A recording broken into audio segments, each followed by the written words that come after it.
para a unidade 2, o uso de tecnologias na produção de materiais didáticos. O que contempla essa segunda unidade? Vamos tratar sobre os tipos de tecnologias utilizadas em sala de aula e discutir sobre a presença da tecnologia na escola. Por que eu, professor, devo utilizar as tecnologias em sala de aula? Primeiramente, precisamos pensar nas diferenças geracionais. As gerações, né, dos nossos alunos, elas estão em maioria, né, para a maioria dos professores, elas estão incluídas nas gerações Y e Z, que cresceram com as tecnologias já desenvolvidas, enquanto boa parte dos professores que pertencem às gerações anteriores, eles não tiveram esse contato natural com as tecnologias. Então, existe sim uma diferença significativa. Os processos cognitivos e as formas de aprendizado são diferentes. Então, vamos sempre lidar com esse embate de nativos digitais e de letramento digital.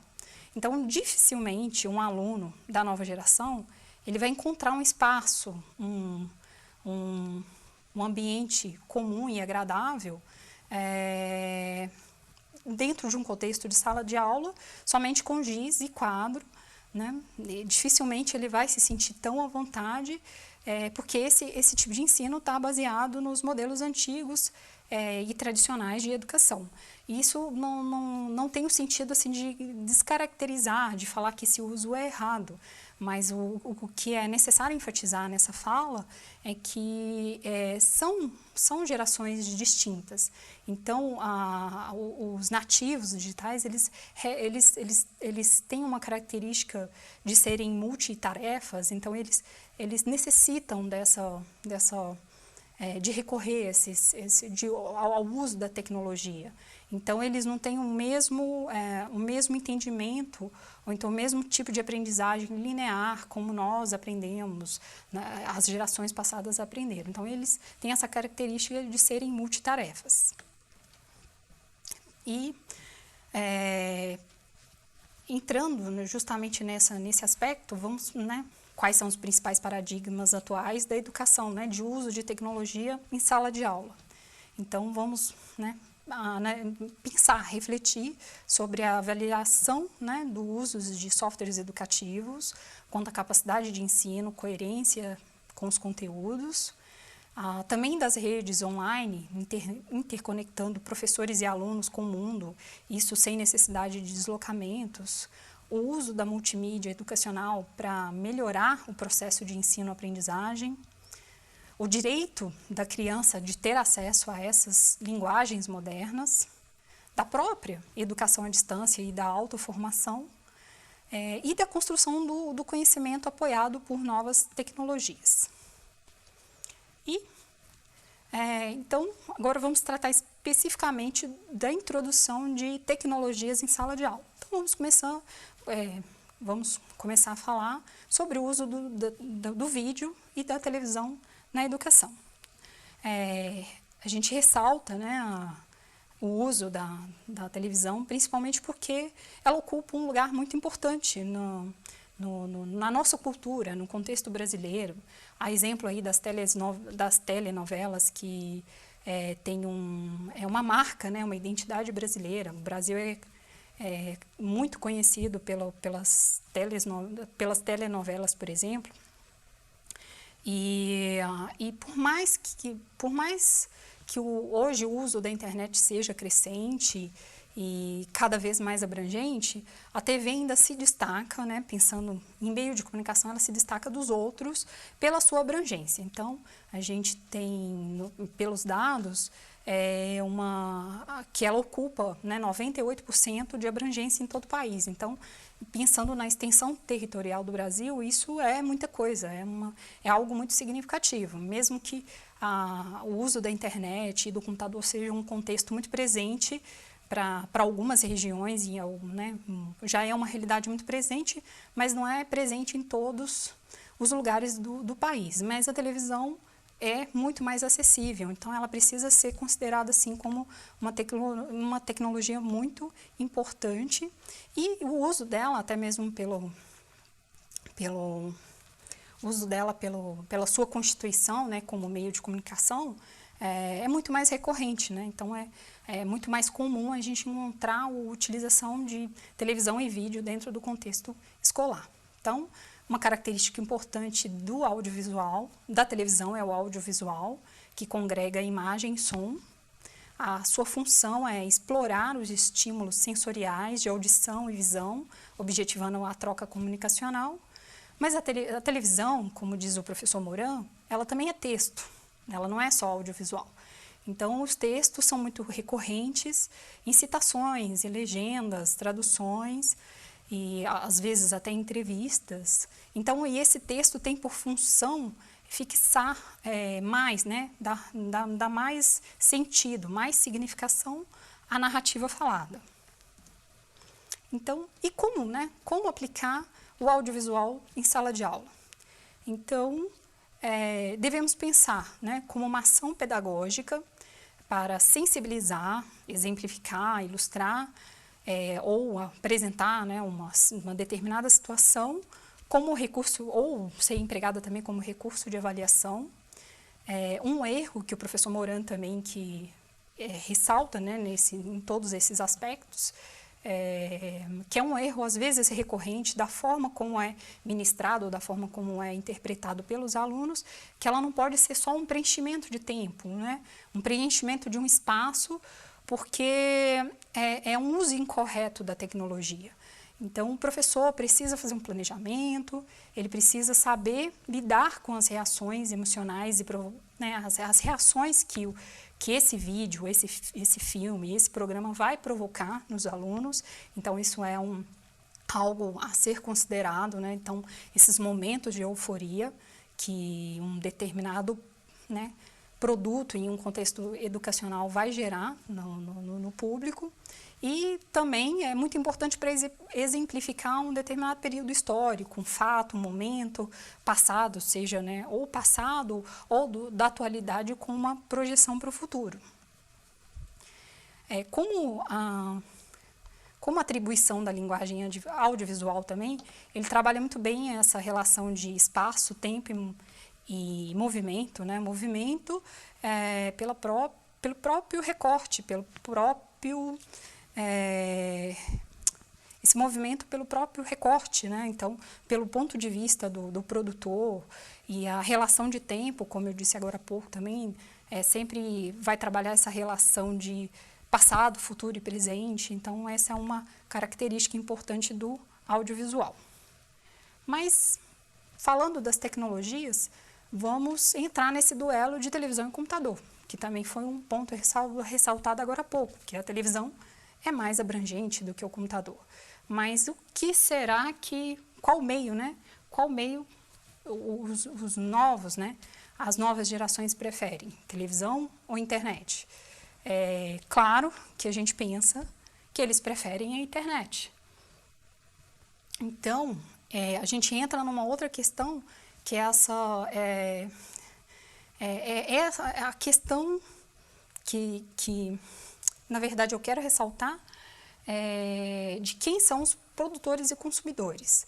Porque, entrando nessa especificidade de audiovisual e internet, a partir da internet a gente mudou a relação entre quem são os produtores e quem são os consumidores. Então, tanto os professores quanto os alunos podem ser consumidores e produtores.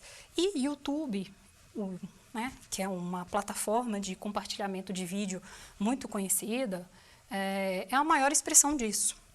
E por que a gente comenta essa relação tão conturbada, né, entre TV e internet?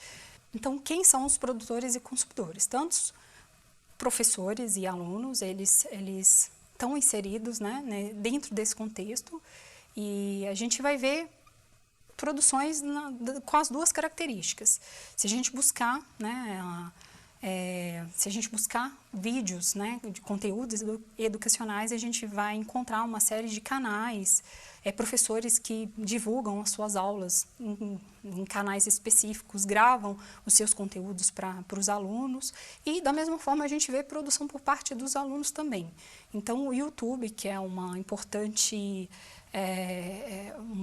plataforma de compartilhamento de vídeos, ela mudou essa o YouTube mudou essa característica justamente porque ele também, com uma atribuição, né, muito característica da internet, diferente da televisão, ele não é um meio que fala de um para todos, né, a comunicação é de todos para todos, então ele reconfigurou esse espaço. Então, por isso que além desse destaque que eu faço para o canal do YouTube específico de educação, onde encontraremos vários vídeos específicos da área educacional, a gente vai encontrar produções também, tanto por parte de professores e por parte de alunos também. E pensando nessa possibilidade de avaliação também, né, a gente como professor, né, pode utilizar esses canais educativos, sobretudo, né, esses canais educativos, sobretudo dos que estão disponíveis na internet, o professor pode procurar conteúdos que vão auxiliá-lo, né, no seu contexto de aula, né, de sala de aula, mas ele pode colocar isso como atribuição, como tarefa para os próprios alunos mesmo. Então, para isso, a gente não vai entrar em detalhes, mas como esse material vai ser compartilhado entre vocês, a gente tem os tutoriais de como utilizar esse software. Então, alguns, né, grande parte deles, na verdade, são softwares livres, softwares que estão disponíveis estão disponíveis na internet, ou até o Audacity que faz, né, que compõe o Linux educacional. Então, ele pode ser uma ferramenta empregada para edição, né, tanto por parte do professor que quer produzir um conteúdo, quanto por parte de uma estratégia de avaliação a qual ele pode atribuir para o aluno uma atividade que se produza também esses vídeos, né? E hoje não é difícil, hoje é muito fácil, então com muita facilidade os alunos conseguem ter acesso a câmeras, né, no próprio celular, então é importante que né, vocês tenham acesso e conheçam como funcionam esses programas de edição de vídeo. E também, né, vamos falar de uma outra característica, de um outro meio de comunicação, que é o rádio, e também a presença da música, né, no contexto da educação.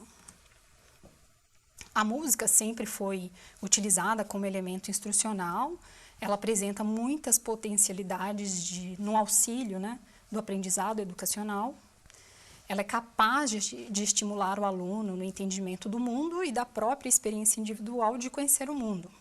Então, ela é muito recorrente, muito utilizada nas aulas de arte em geral, mas ela também tem uma característica de reforçar o aprendizado de línguas, idiomas em geral, na literatura, mas também pode ser aplicada em outro contexto, em qualquer outra disciplina, desde que se faça uma boa avaliação prévia disso. E voltando um pouquinho a questão do meio, né, do rádio, enfatizando bastante esse outro meio de comunicação, ele é tradicional, né, uma mídia que sempre esteve associada à educação de uma forma geral, e ele, né, possui diferentes aplicações dentro do contexto educacional, né, ele pode ser um importante reprodutor de áudio, como um importante também difusor de informações. Então, para o uso educacional, ele é uma importante ferramenta para promover troca, a união e a comunicação na própria escola. Então, tem algumas citações no nosso guia de estudos que falam de casos de sucessos, de rádios, né? rádios educativas que foram criadas dentro da escola, justamente para reforçar essa comunicação e até mesmo e servir também um importante meio de divulgação dentro da própria comunidade escolar. Então, e eu ressalto também alguma coisa, um ponto muito importante para o meio rádio, que desde a sua constituição, que veio antes da televisão, ele também foi empregado para a educação. A gente tem uns dados que dizem, né, que por volta de 1920 surgiu no Reino Unido as primeiras rádios educativas, e no Brasil, entre final da década de 30, em 1939, para ser mais específico, tivemos a Rádio Técnico Monitor e um serviço de radiodifusão educativa, né, apoiada, amparada pelo MEC, porque antes ainda da era da televisão era o meio de comunicação mais importante, né, e era o que alcançava toda a população. Então, sempre temos essa relação do uso das mídias inseridas também dentro do contexto educacional. Mas, se tratando de música e também abordando um pouco sobre o rádio, então hoje, com a internet, nós temos outras facilidades importantes. Por exemplo, né, os podcasts. Eles, com o surgimento, né, do computador e, enfim, o crescimento também, né, a expansão da internet, surgiram novas mídias que possibilitam, né, essa produção, que facilitam essa produção. No caso no caso do áudio, por exemplo, a gente tem formatos hoje diferentes, como o MP3 e o MP4, que são fáceis, né, de compartilhar na web. Então, existe uma infinidade de plataformas que recebem esses conteúdos e junto, né, com os podcasts que podem facilitar também essa ideia, essa constituição também de usar essa mídia, né, o áudio, para poder criar conteúdos educacionais. A gente pode citar, por exemplo, audioblogs, que podem ser elaborados, né, para uma determinada finalidade educacional. Junto com eles, né, vem a ferramenta blog, que pode ser constituída como um audioblog, e entre alguns dos recursos já existentes, é muito importante a gente ressaltar o RSS, que é o Really Simple Syndication, que é um tipo de agregador, na verdade, que ele envia, né, uma comunicação, um feed, para um determinado canal quando o usuário se inscreve, e toda vez que um conteúdo novo sobe na rede e é atualizado, a pessoa, né, que se inscreveu naquele serviço, ela recebe uma comunicação que existe um conteúdo novo ali. Então, isso também não é privilégio só dessas plataformas, mas é muito recorrente na web, né, em sites de notícias, e isso pode ser um recurso importante e comumente utilizado também dentro do contexto educacional. E também esse é um recurso também que pode ser, um recurso que professores e alunos podem ser produtores e consumidores. Então, ele pode ser usado também dentro de um contexto de avaliação ou, né, de um próprio canal que o professor queira criar dentro daquele contexto ou da estratégia educacional que ele está planejando para uma determinada turma, enfim, para um determinado planejamento de ensino. E precisamos voltar um pouco, né, que a gente acabou entrando, falando de internet, ressaltar algumas questões relacionadas ao computador em si e outros dispositivos.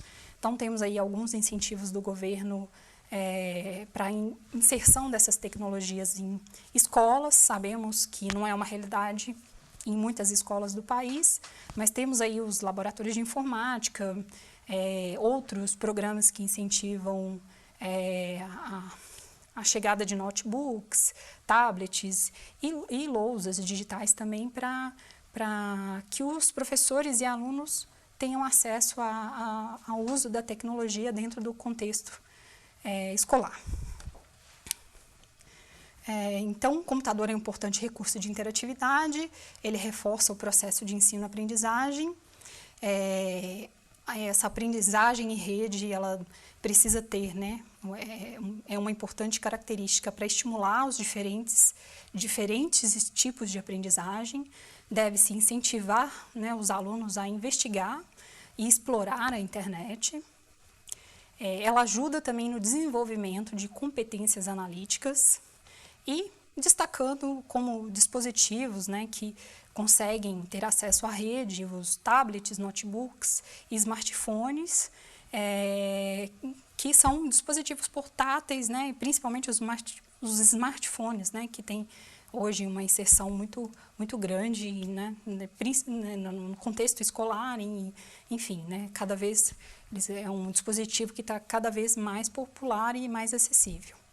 Então, para reforçar aqui rapidamente, como nós falamos dos blogs, tem também a importância das redes sociais, que pode ser também um ambiente importante de criação, edição e de publicação online.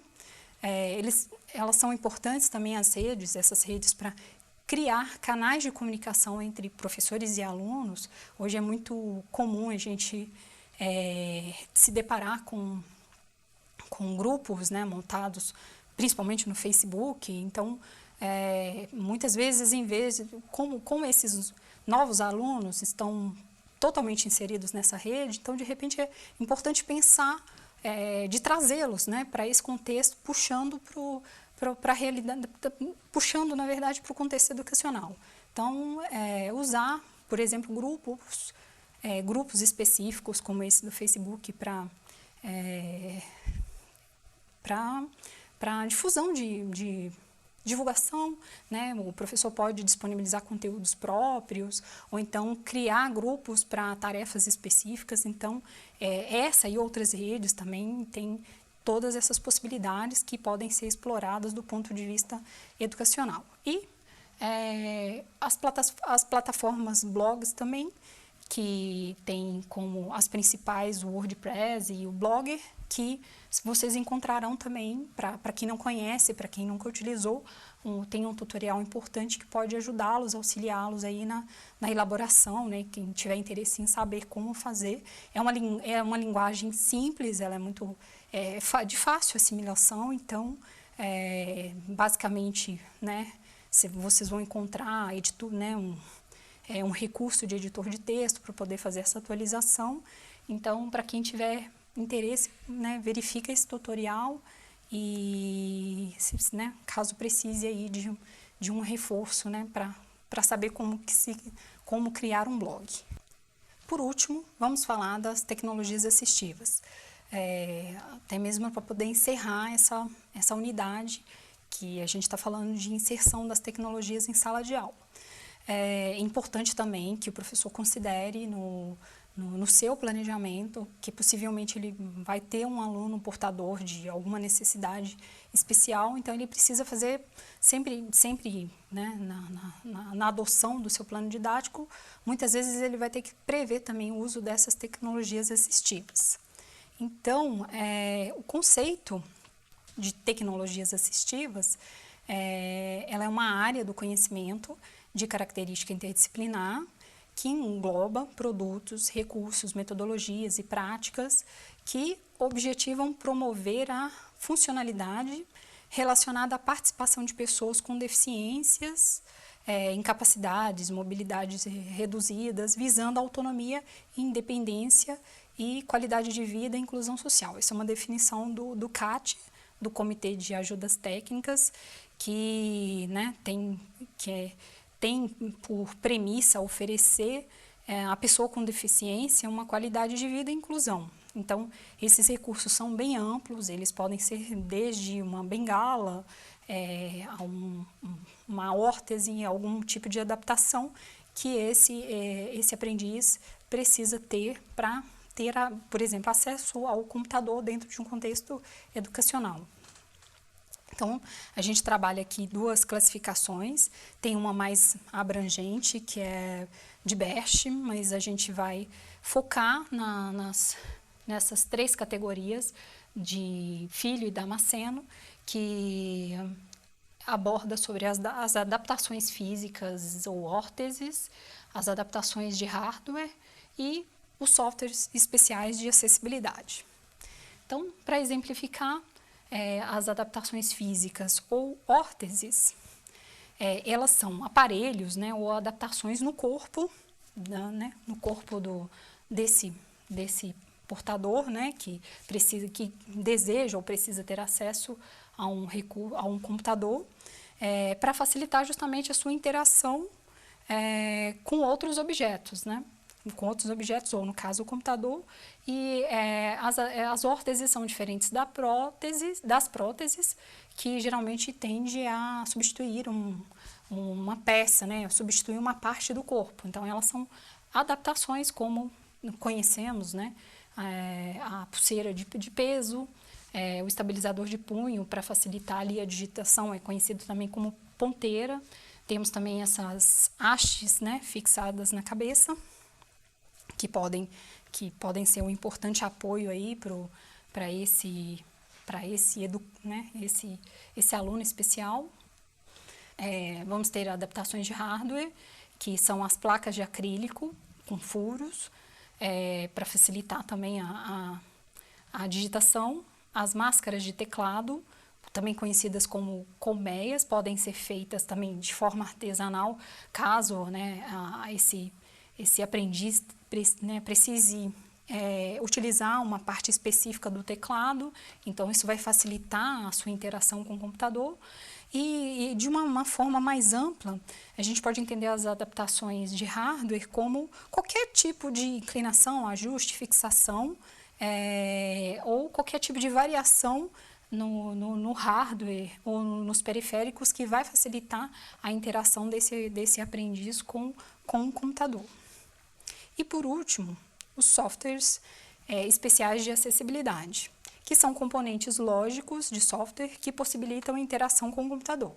Então, são os conhecidos simuladores de teclado, os simuladores de mouse, que esse, por exemplo, ele usa um webcam para poder e acompanha, né, os movimentos da cabeça para fazer para ser um recurso de simulador de mouse. Os ampliadores de tela, temos mais outros exemplos aqui. Os leitores para aqueles alunos, né, de baixa visão que necessitam desse recurso. Os preditores, que são softwares hoje mais conhecidos, porque todos os smartphones têm esses preditores que facilitam, né? Eles pegam aquela sequência de digitação e sugerem palavras que, na verdade, vão agilizar e facilitar o processo, né, de digitação. Então, eles também existem softwares específicos para esses preditores que vão funcionar em computadores. E a comunicação alternativa, que é exemplificada por essa prancha aqui. Existe a prancha física também, que é bastante utilizada, mas a gente também, como hoje existem muitos dispositivos, tablets, a gente vai encontrar softwares também que têm essa característica de fornecer essa comunicação alternativa. E para finalizar essa segunda unidade, a gente vai falar dos impactos, né? A gente, na verdade, falou dos impactos das tecnologias no processo educacional. Então, só para finalizar também, dentro do aspecto das tecnologias assistivas, os professores devem conhecer essas tecnologias de forma consistente, justamente para planejar e poder proporcionar uma contextualização desses materiais e ampliar, permitir a inclusão desses alunos aos recursos, aos recursos que o professor deseja utilizar em sala de aula. E como reflexão geral, vamos pensar nessa importância da inclusão das tecnologias no contexto educacional, que hoje sabemos que é muito difícil dissociá-las das práticas educacionais.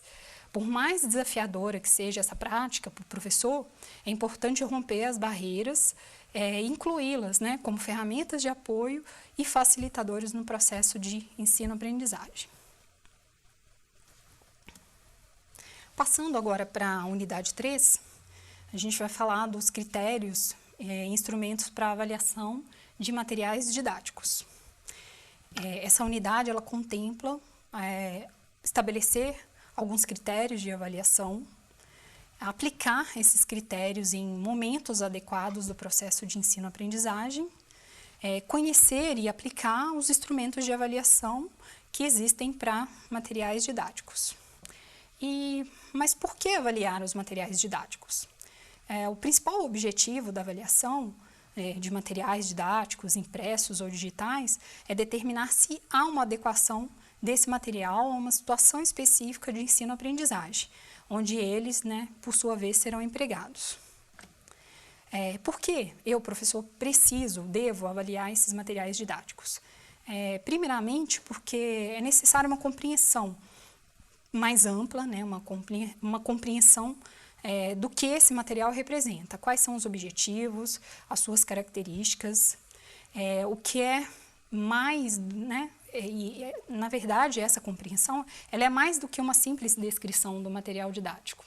Essa compreensão ela também leva em conta julgamento de valores, qualidades, potencialidades e encontrar, né, possíveis falhas, entre outras características que possivelmente vão existir em alguns materiais didáticos, né?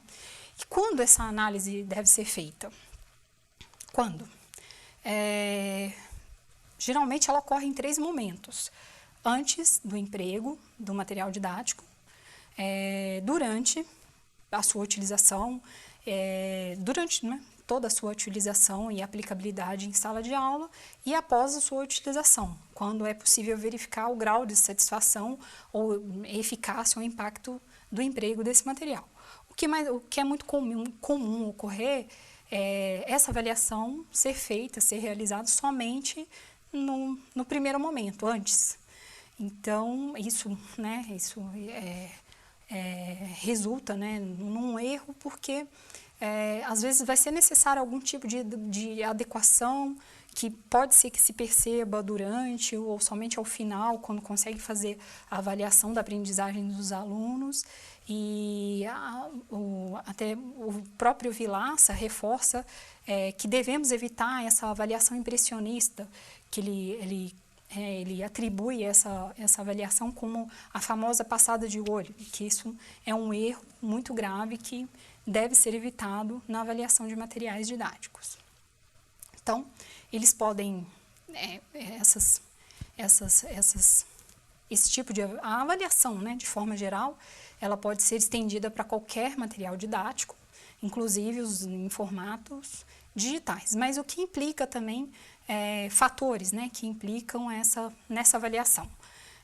A formação intelectual do professor, e da própria equipe pedagógica, ou da criatividade didática que ele queira aplicar, né? Então, isso é muito pessoal, vai muito do espírito, né, de cada professor, da sua própria dinâmica e didática, do que ele pretende também alcançar, né? Vai também do perfil sociocultural dos aprendizes, das características da escola e do seu projeto pedagógico e das diferentes situações de ensino-aprendizagem pela qual né, aquele material vai ser aplicado. Os papéis, né? Quais são os papéis mais importantes que devem ser desempenhados pelo material didático? Ele deve propiciar e orientar uma interação adequada entre professor e aluno, né? Em torno desse objeto a ser assimilado. Ele deve promover uma aproximação adequada dos sujeitos, do aprendiz, em relação ao objeto, e permitir aos sujeitos do processo de ensino-aprendizagem uma representação possível para o nível e o momento desse processo, para que os saberes de referência sejam socialmente legitimados. Então, vamos ver aqui rapidamente alguns critérios de avaliação de softwares educativos, que essa até é uma das nossas atividades que serão desenvolvidas, né, durante, né, em uma das tarefas no ambiente virtual. Ela não é direcionada somente aos softwares educativos, elas podem ser aplicadas para alguns outros materiais didáticos e digitais. E são 3 critérios, né? O primeiro deles são os critérios ergonômicos, e a ergonomia da forma mesmo como a gente conhece, da forma como ela é conhecida, essa ergonomia que adapta, né, as tarefas do dia a dia ao trabalhador e não o inverso, né? Essa ergonomia que tem como foco a prevenção do estresse em diferentes partes do corpo, considerando os fatores externos, que são fatores ambientais que podem também prejudicar a saúde. Mas aí o que isso tem a ver com esse critério ergonômico de avaliação de softwares, por exemplo? Os materiais, eles devem proporcionar conforto, né, e produtividade ao estudante. Então, como que isso vai ocorrer? Primeiramente, a gente tem uma subcategoria, que é a condução, que ele tem como característica orientar, informar, situar, né, na verdade, não, conduzir o aprendiz na utilização daquele software. Então, de que forma que isso deve ocorrer, de que forma deve ocorrer para que seja clara essa condução? Alguns exemplos, né? Deve apresentar títulos claros, objetivos, né, de fácil compreensão. As telas, as janelas de diálogo, elas precisam estar devidamente agrupadas, elas precisam apresentar esses itens de forma corretamente, serem legíveis e proporcionar também a esse usuário o feedback imediato da navegação, de todo o processo de navegação dele. Então, é importante avaliar como ocorre essa condução do software, né? Como esse critério né? Ele é importante de ser avaliado em um material, né? Em um material didático ou em um software educacional. A outra categoria é a carga de trabalho. Então, relacionada à carga de trabalho, temos aí atividades intensas e repetitivas que tornam o trabalho cansativo e improdutivo. Aí, como que a gente pode exemplificar no caso de um software educacional? Em apresentações de títulos, que, né, sugere-se que elas devem ser curtas. Alguns campos, dependendo da atividade, se for um complete, um preenchimento de texto, se ele está uniformizado ou se ele tem recursos automáticos como preenchimento de vírgulas, pontos, que isso às vezes leva um tempo, né, para aquele usuário assimilar essa necessidade, e isso acaba induzindo ele ao erro e, consequentemente, aumenta essa carga de trabalho. Então esse é um critério importante de ser avaliado, que se relaciona à carga de trabalho, entre outros, né? Estou listando aqui os principais. A adaptabilidade do software, né? Se ele permite formas de entradas diferenciadas, né? Isso aqui acho que é um ponto importante para a gente pensar também no acesso, né, do aluno especial, se ele consegue utilizá-lo por um outro, né, usando um outro recurso de entrada de dados, por exemplo, se esse software ele tem uma boa adaptação em situações diferentes, né? A própria gestão de erros, que avisa ao usuário se ele vai perder os dados, se ele não salvar, por exemplo, essa pode ser uma característica, né? Ou então ele comunica as falhas, né? Um outro exemplo dessa gestão de erros mais clara, a gente comumente encontra nos browsers, quando uma determinada ação se depara com alguma incompatibilidade, ele gera um relatório de erro e envia para os desenvolvedores que vão aperfeiçoar, né? Vão receber aquela notificação do erro e vão trabalhar para que esse recurso seja melhorado. Então, a gestão de erro pode trabalhar nesse sentido também.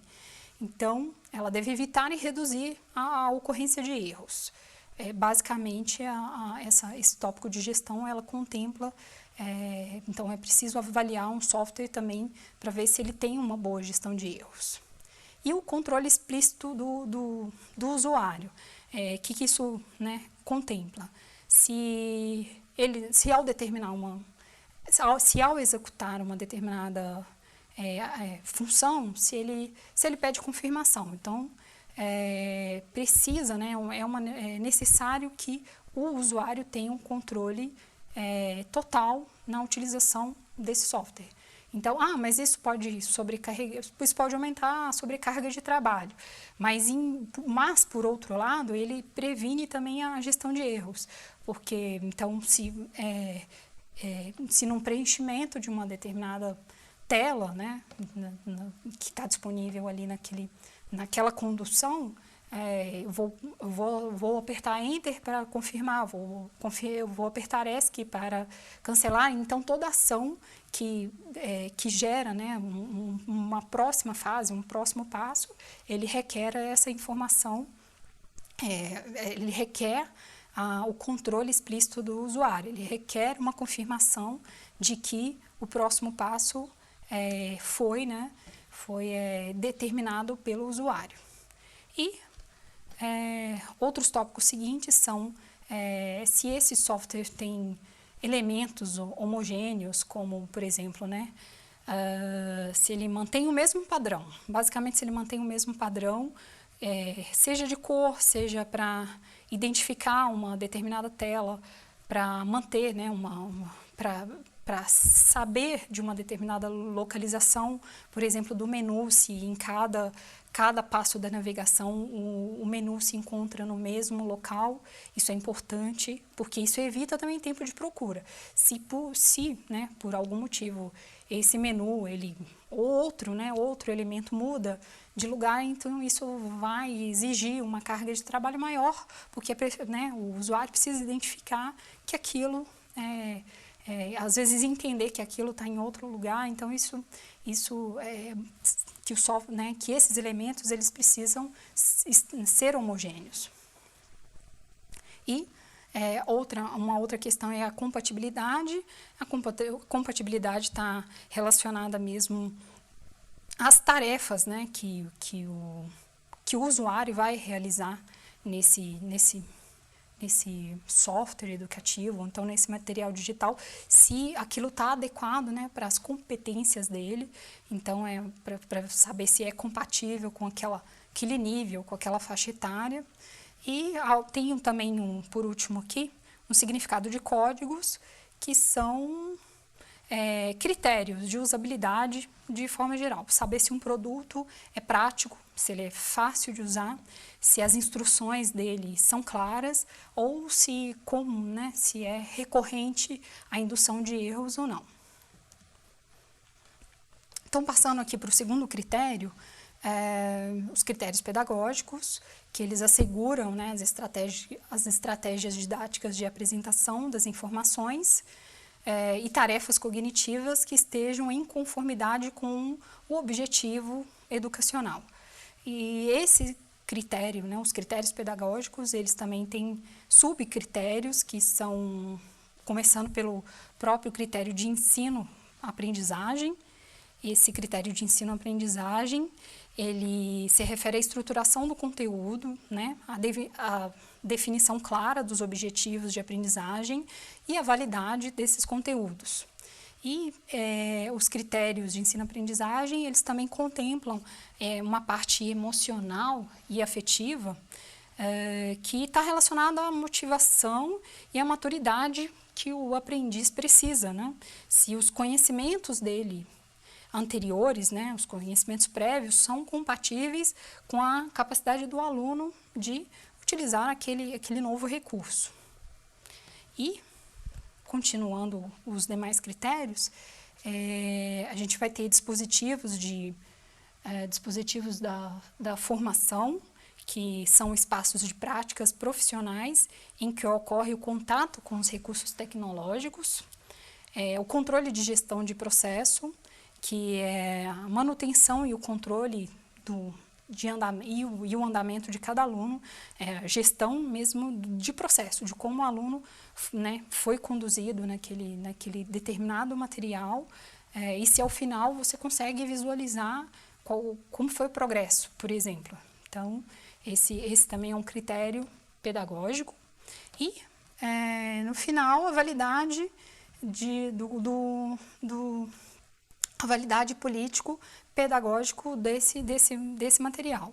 Se essa validade é coerente e se ela mantém, né, se ela está em conformidade com a filosofia pedagógica da escola, ou então do que o professor empregou no seu plano, né, no seu plano didático, num contexto mais amplo, pensando num contexto mais amplo.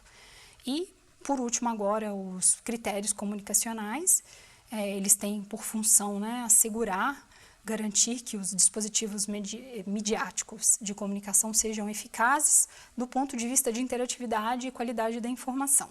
Então, neles, nos critérios comunicacionais, vamos encontrar navegação, né, o usuário precisa ter uma noção muito clara da sua localização, ter uma boa noção espacial. Então, esse é um critério que precisa também ser avaliado. De documentação, né? Documentação, na verdade, está mais relacionada aos manuais, às informações extras, né? Das informações extras que ajudam o aprendiz, né, a utilizar melhor aquele recurso. De interatividade, que são os elementos, principalmente os botões, né, que indicam onde existe a interação, se isso está bem claro, se está sinalizado, e permite também que o usuário, né, tenha um bom controle daquele recurso. Então, as informações estão claras e ele vai conseguir, de maneira muito fácil, executar aquela interatividade. E, ao final, de organização das mensagens,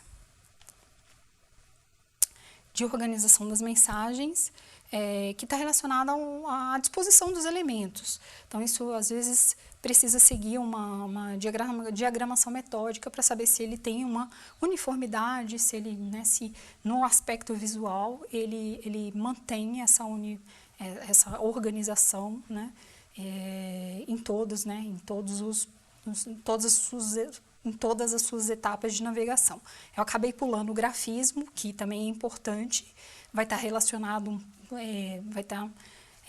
também com essa organização, mas é um critério que analisa, né, que ele pode, né, um grafismo bem executado, ele pode diminuir a carga de trabalho visual, porque se a gente pega uma tela muito cheia, muito poluída, aquilo vai exigir, né, um esforço, digamos, né, um esforço interpretativo maior, e dentro, né, dessa concepção de elementos de grafismo, a gente vai trabalhar com harmonia, que é uma boa articulação entre esses elementos, entre essas unidades de informação, e o contraste, né, contraste que pode ser utilizado para intensificar, né, preciso chamar atenção para uma determinada ação, então ele usa um elemento de contraste para chamar atenção, e o equilíbrio o equilíbrio que se refere à direção e localização ajudam também na condução, né, daquele software ou daquele recurso.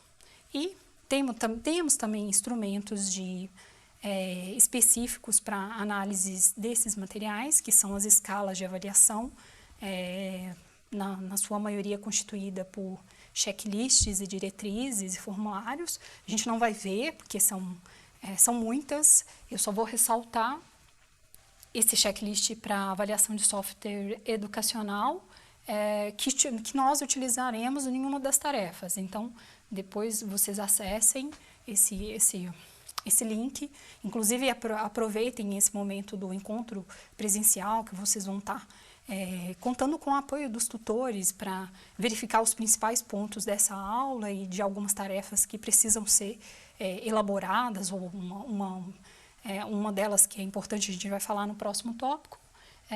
Vocês podem já acessar, porque essa constitui uma das nossas tarefas que serão realizadas no ambiente virtual. E, para finalizar essa unidade, apresentamos, né, os critérios de avaliação e diferentes instrumentos com o intuito de mensurar a qualidade dos materiais didáticos.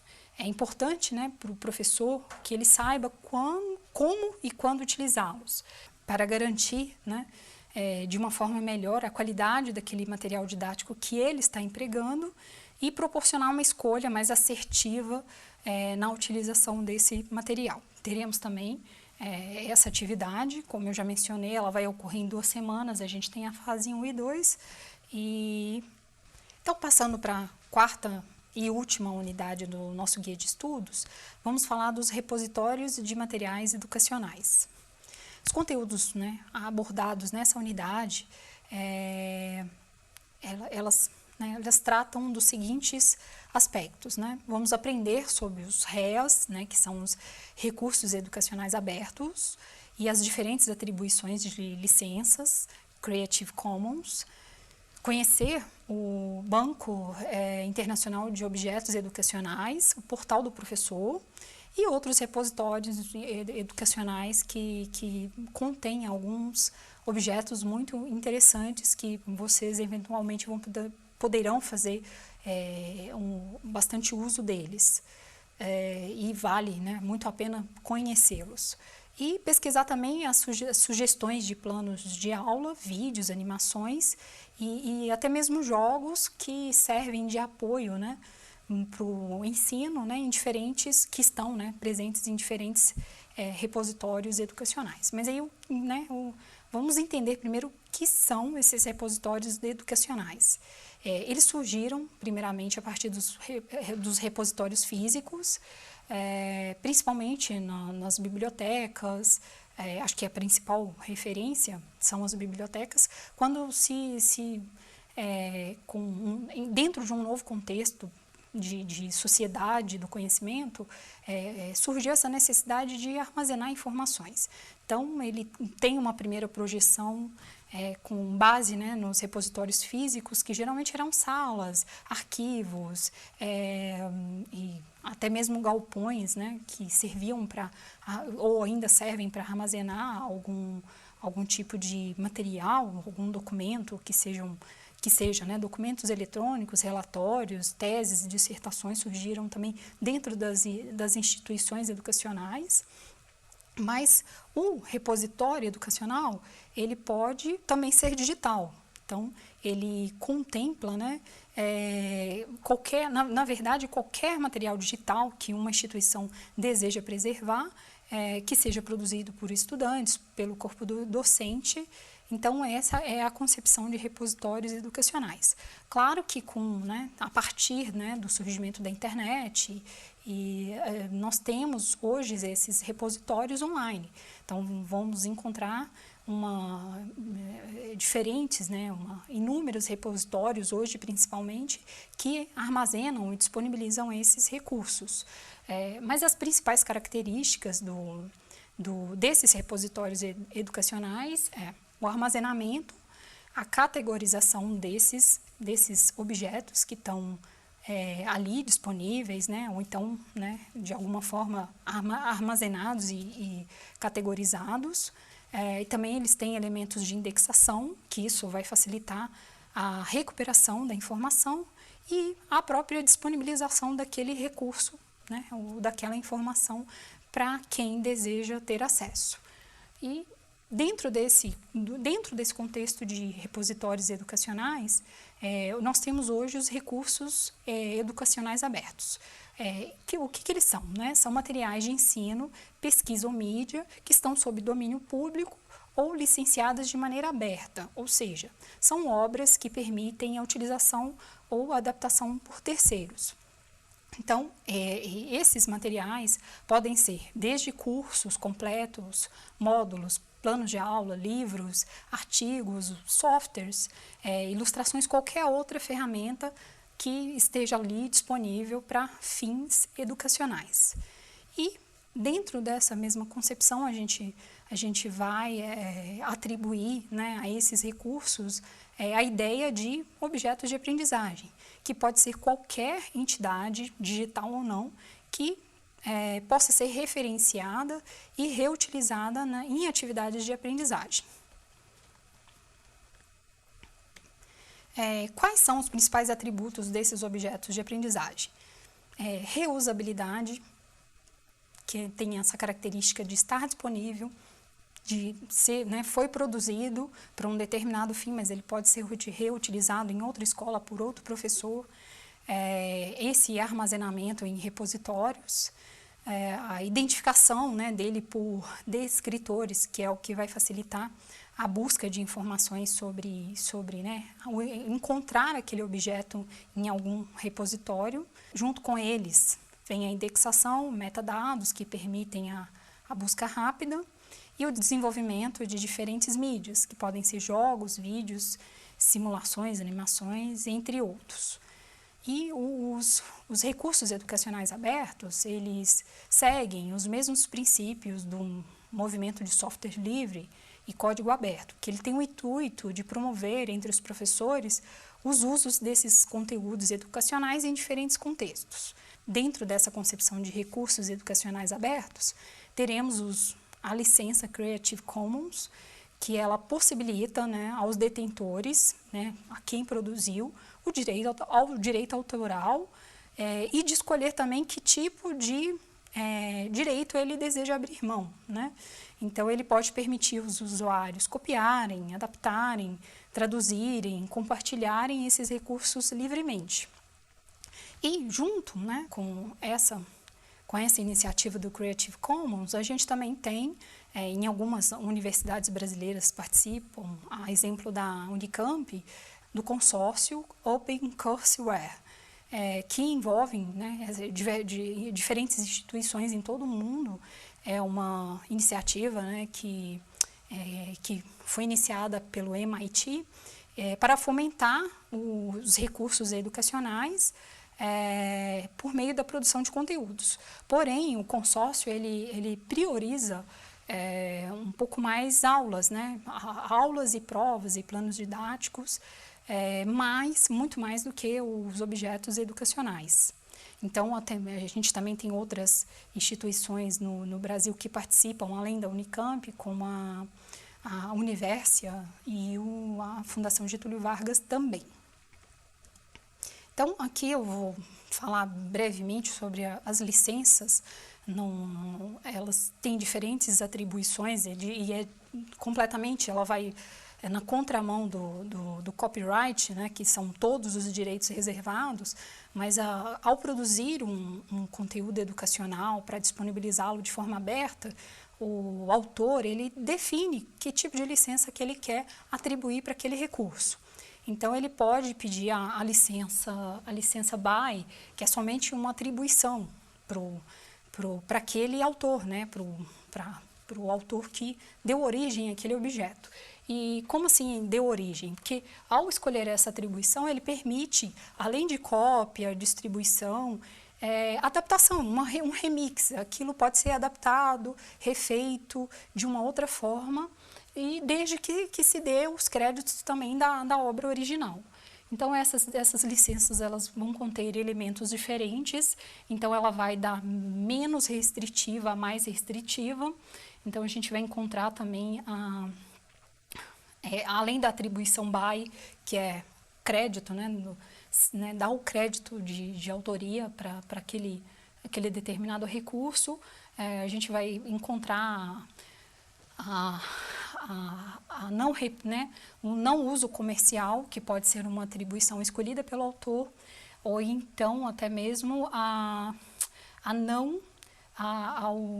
uso, quer dizer, a atribuição de não não gerar obras derivadas, que é justamente esse remix.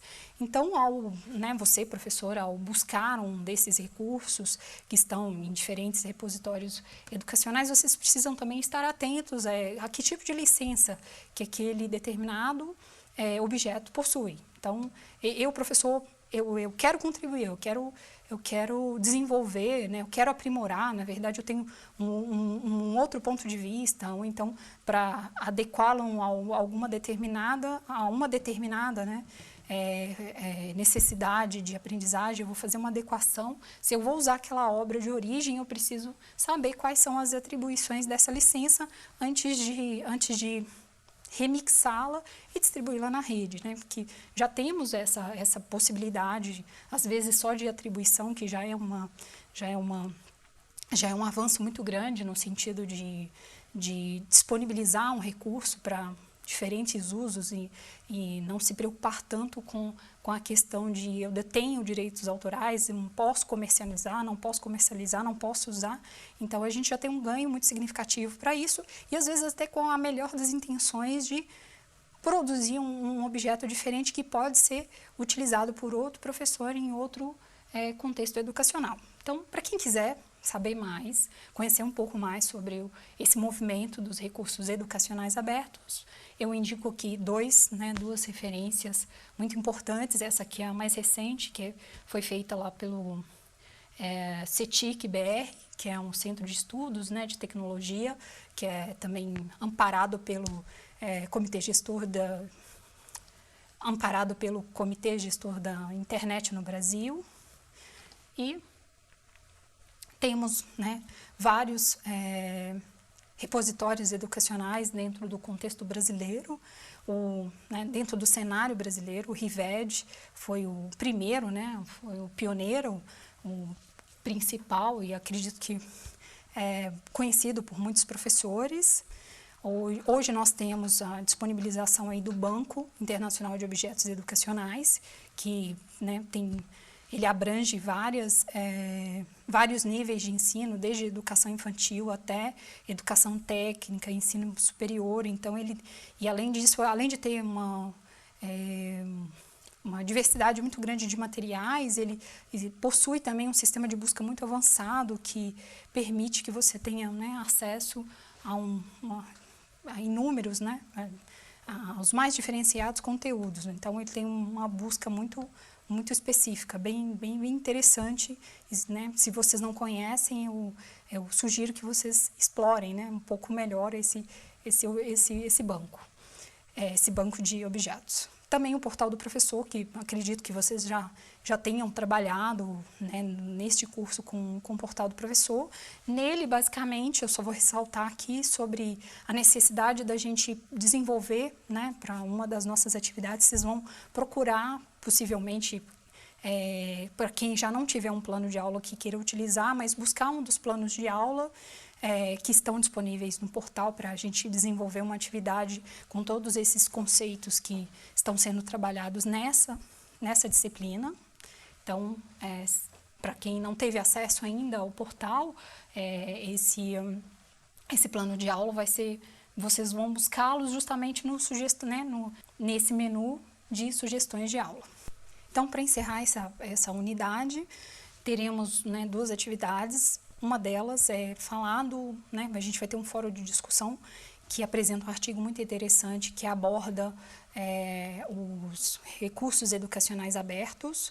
Então, esse é um fórum muito importante, então leia com muita atenção esse artigo de apoio.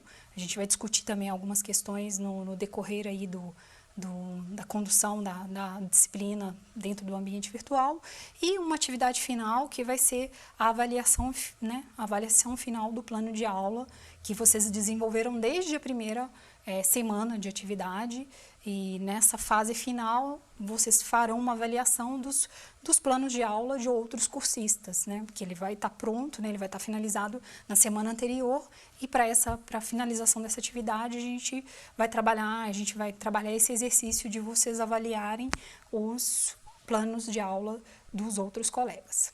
Então, encerrando aqui a nossa disciplina, agradeço aí a atenção de vocês, espero contribuir, né, nessa caminhada, nessa jornada, que todos esses temas abordados que sejam de grande contribuição para o exercício, para a formação de vocês, para o exercício da docência e, né, no decorrer da disciplina, vocês tiraram as suas dúvidas com os tutores, eu também estarei à disposição para verificar, né, dúvidas mais específicas que serão repassadas pelos tutores e agradeço os professores que desenvolveram esse material, né, em conjunto e pela oportunidade de ser a professora formadora desse conteúdo de concepção de materiais didáticos. Então, até mais e muito obrigada para todos.